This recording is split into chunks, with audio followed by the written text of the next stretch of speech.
Oh, hello, Grace. On behalf of the SATAA, I'm really delighted that you agreed to speak to us. Each newsletter, we've been continuing this process of interviewing a member, and it gives the other members a sense of who's who in our community, what their interest is in TA, what they're doing. So let's jump in. Well, let me first just express my appreciation for you giving me this opportunity to connect with the TA community, because it's a real honor to be able to do hmm, so. And, my original connection with you was about 8 years ago. And then I've been off on a big mindfulness meditation loop, neglected my yes. TA a little bit.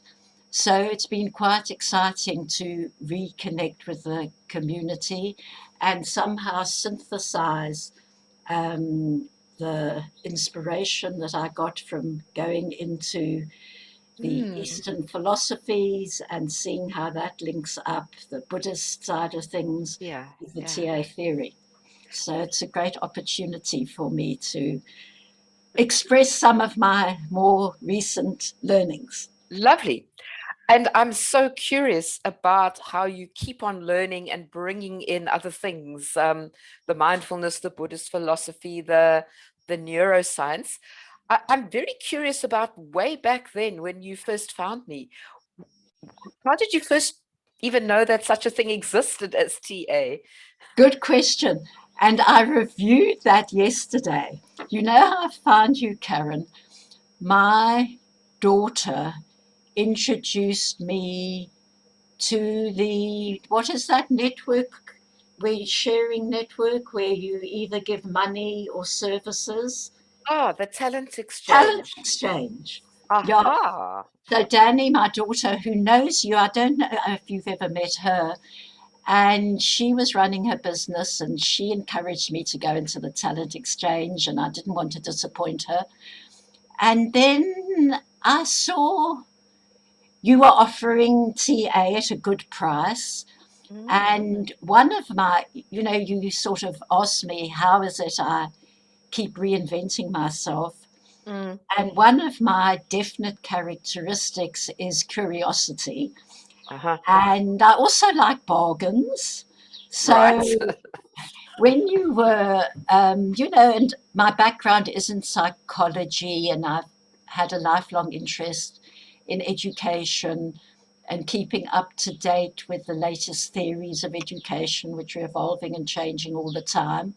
So here was an opportunity for me to, I'd heard of Eric Byrne, I've heard of I'm okay, you're okay. And I thought, well, let me take this opportunity. Mm. And it really resonated me in such a way that if I recall, I didn't only do the basic course, I went on and did another course. And Exactly. at the time, I was working with a group from the University of the Third Age. I don't know if you want me to just say a few words. Yes, please do. I think this is what we're really interested in. Okay. So the University of the Third Age is an international organization which started in England, I think probably soon after the Second World War. It was brought to South Africa 20 years ago by a friend of mine called Sylvia Schrerer. And the underlining methodology and philosophy of U3A is to connect people who are no longer in a work environment and get them together to share their skills and expertise, whatever it may be. Mm. So it's also a talent exchange in its own way. Mm. There are no fees involved. There's an annual membership of 40 or 50 Rand a year at this moment. And then everybody and anybody who has skills to offer, whether it's academic or sporting or language or whatever it may be, you offer these skills, it goes onto a timetable, and people who are interested in participating negotiate with the facilitator. So I was facilitating something that I was called conscious aging at the time, which Uh-huh. was just my story of doing whatever I I had no formula, I had no leaders, I had a few followers, and I just took them wherever my interest lay. Mm. One of the skills which I'm so grateful I developed between 1996 and the year 2000 were my technology skills, because I ran a computer learning center. So that introduced me to technology in early stages. Aha. So Yes. I became Google enabled and I became connected. I've got such a network today that Mm. I have 150 approximately emails coming into my email box every day. Sure. Obviously, there's no way I can read them. And the first thing I do is I put them into alphabetical order and delete 90% of them and access Mm. maybe the other Mm. 10%, which I think may be a potential value. So, because of this networking, I was keeping up to date with what was going on in the field of psychology for seniors. And what was a real couple of milestones in my own personal motivation and endeavors was, number one, when I learned about 20 years ago through the studies of neuroscience Mhm. that about neuroplasticity, that Mm. your brain was changing all the time. You had a capacity to learn whatever your age. Yes, it's a little bit more difficult to learn when you're 82 than when you're 22, but it doesn't mean that you can't learn. And I recently learned that I'm actually chronologically sophisticated, which is rather a nice new way of describing where I am in the scale of my aging process. That's a So, fascinating term, chronologically isn't sophisticated. it It's lovely? delightful, yes. Isn't it lovely? And, you know, because we're all very sensitive about, we call ourselves, are we seniors? Are we elderly? What are we? Mm. Chronologically sophisticated Mm. until Brilliant. until they find something wrong with that. So once I, so then, and I think I've always been curious. Mm. So that was the first thing. Then the second thing that was really been instrumental in my personal development and motivation was when I learned about Mathieu Ricard, a French scientist who became a monk. Uh-huh. And what again has been instrumental in my development, and I went into a recording yesterday, is the Mind and Life Institute. Mm. Can I tell a little bit about the Mind and Life Institute? Because that puts Mathieu Ricard into position and Yes, puts sure. my motivation Sure. into Sure. position. Go for it. So, the Mind and Life Institute is actually currently celebrating 20 years of its existence. It was originally conceived by the Dalai Lama Mhm. together with neuroscientists and psychologists. And having studied compassion and emotions from a Buddhist perspective, the Dalai Lama felt that the Buddhist philosophy had something to offer the West, and obviously the West had something to offer the Buddhist philosophers, because Mm. they now had an MRI machine and they had all the sophisticated approach to neuropsychology. So a fund was created. The Mind and Life Institute was formed. And what they do is every year for the past 20 years, East Buddhist monks and Western scientists have met together and they've had a topic, which is usually some aspect of emotions or psychology. And they discuss it from both an Eastern philosophical perspective and a Western scientific perspective. So, in this way, Mathieu Ricard, who, as I say, was a Frenchman who became a monk, became the first person to go into an MRI machine, asked to meditate on compassion, Mm. and his emotions were of such intensity that the measure of the graph went off the graph. Um, And I thought, God, if that's what meditation can do, I've mm, got to look to it. And you, mm. Karen, are responsible for forming the connection that got me into the world of meditation because you Ah, suggested I join Denise and those two young Debbie, Denise and Debbie. Debbie. That's right. Now I And I did remember. and I did the 8 week Yes. mindfulness based stress reduction. And Debbie and Denise then sent me an email 8 years ago telling me that the first online course was being offered by the Family Medical Department of Stellenbosch University to create people who could spread the message of the role of Mm, mindfulness on. mm, So I suppose, I'm I must have been, yeah, mid 70s. And I thought, oh God, they're not going to be interested in a woman in her mid 70s to do a 2 year course. But I ticked all the boxes of the qualifications and I well, applied now, and I was accepted. fantastic. And I now am very proud to be able to announce publicly that I have a 20-minute meditation daily. And I Mm, don't miss out because if I mm, miss out, I've just got to meditate at some stage. There's mm, just mm, my concentration's not that great and something's missing. mm, And I strongly believe that it has helped me to retain a certain equilibrium, a certain emotional strength, and given me the support that I've needed to continue to explore new technology, mm. such as that I went into the Zoom room in March last year and was one of the first people to bring U3A into the Zoom room. Yes. And since then, I'm now internationally connected, which I've never been in Amazing. my life, Isn't and that met wonderful? all sorts of interesting people and have developed joint programs with them Mm, on many interesting levels. gosh.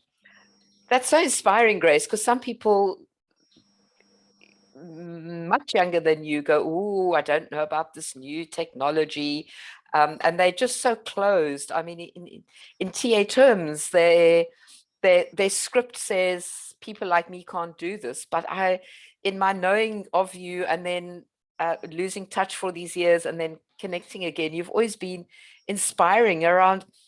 Well, what's new? What's next? And of course, people like me can learn how to do it. You know, if Um, there's a challenge, I'll do it. you raised it. Yeah. And, you know, I've still got a competitive instinct. I sometimes wonder why. I've Mm, taken up croquet since I knew you. okay. And so I'm participating at the end of this week, actually, in the Western Province annual croquet competition, which they didn't have last year because of COVID. I think, do I Mm, really need this competition? Why did I do yeah. it? But But it's it's part attracts of you. my. Yeah. Yeah. Yeah, if there's a Yeah. challenge, I just like, Mm, I've got to be challenged. I can't yeah. just pedal along, Lovely. even if Lovely. the challenge is maybe reading a book and finishing it or whatever. Mm. But You of know, I'm course, thinking, sorry, I just want to say that online area. learning, you can Yes. never be satiated anymore. I mean, No, absolutely. There's yeah. so much out there. And you know, I'm thinking of the TA sort of metaphor of that expanding our integrating adults and staying more and more deeply connected with ourselves to be connected with others. And I'm just hearing, though, maybe you don't explicitly teach people a whole lot of TA, how subtly and deeply it's informing who you are, that mindfulness connection to stay grounded in the adults, that curiosity in your natural child for new things. Mm. Yeah, well, it's been interesting, Karen, having done, as that happens coincidentally, this revision course in TA with you over the weekend. I'm now actually analyzing more Hmm. directly. Wow. And I particularly, on a moment by moment level, almost determining the difference between responding as a parent or as an adult. Mm. Mm. Indeed. Very interesting. And yeah, Yeah. that's what you, of course, model so well Yeah. in Yeah. your TA facilitations is remaining in adult mode, whatever comes Mm. your way. Mm. And I think modeling is so powerful. And that's what I see in you, Grace, how you model to your seniors or whatever the PC term is for them now. What was that lovely phrase you used? The Tech, chronologically sophisticated. the chronologically sophisticated, how you model to people, look what's out there for you still. You don't need to just be shutting down and giving up. And I know you're about to, or you've dipped into starting quite a new exciting program. Do you want to say a little bit about that? Yes, well, Karen, Sounds you're fascinating. so right in what you've just said, because the people I'm taking into this program don't know what's happened to them. They're having to break barriers they never knew existed. Wow. So there's a young American civil rights lawyer. She's 40 years old, and her name is Valerie Kerr. She wrote a memoir about 3 years ago called Revolutionary Love, which I've read and which is an amazing story. This woman is unique. Her grandfather came from India to America, and he belongs to the Sikh faith. Hmm. And Valerie grew up in the Sikh faith, which I realize is also a sophisticated, compassionate approach to finding your place in the universe. Anyway, Hmm. this book was very meaningful, and I did it with a book club and read it. And then I happened to pick up on my internet connections in January that she was compiling a 10-day program which was coinciding with Beden's inauguration. And Hmm. this 10-day program is called the People's Inauguration. And Uh-huh. why is it over 10 days? Because her theory of revolutionary love, which she actually depicts in the form of a compass, which has 3 sections, and in those different sections, you personally analyze your relationship to other people, your relationship to yourself, and the third area is relationship to those who are your opponents at this particular time because they are causing you to rethink where you are. Hmm. Then each of these 3 sections are divided into another 3 qualities like um, wisdom, breathing, searching, pushing. It's Hmm. a whole theory. So when I watched these over the 10 days, each day was about 2 hours. And I thought, this is such incredibly rich material because Valerie has associates and working partners from all different religions and sectors of American society, cross cultural, cross racial, cross religious, cross everything. Hmm. And I was listening to these words of wisdom and I thought, but this is material I need to share with people. Hmm. So I wrote, and then in order to get this material, the producers called Sounds True ask you to pay $93, which is about 1,500 Rand. And I wrote to them and gave them an outline of what I intended to do. Would they offer the participants a discount? Hmm. So not only they went one stage further, and people just write to them and tell them they wish to do the course with me, and they get this put into their Sounds True library free of charge. Oh, wow. How wonderful. So now I've recruited a cross cultural, multiracial, international group of Oh, participants.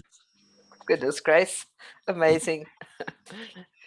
And what has happened, we've had 2 monthly meetings.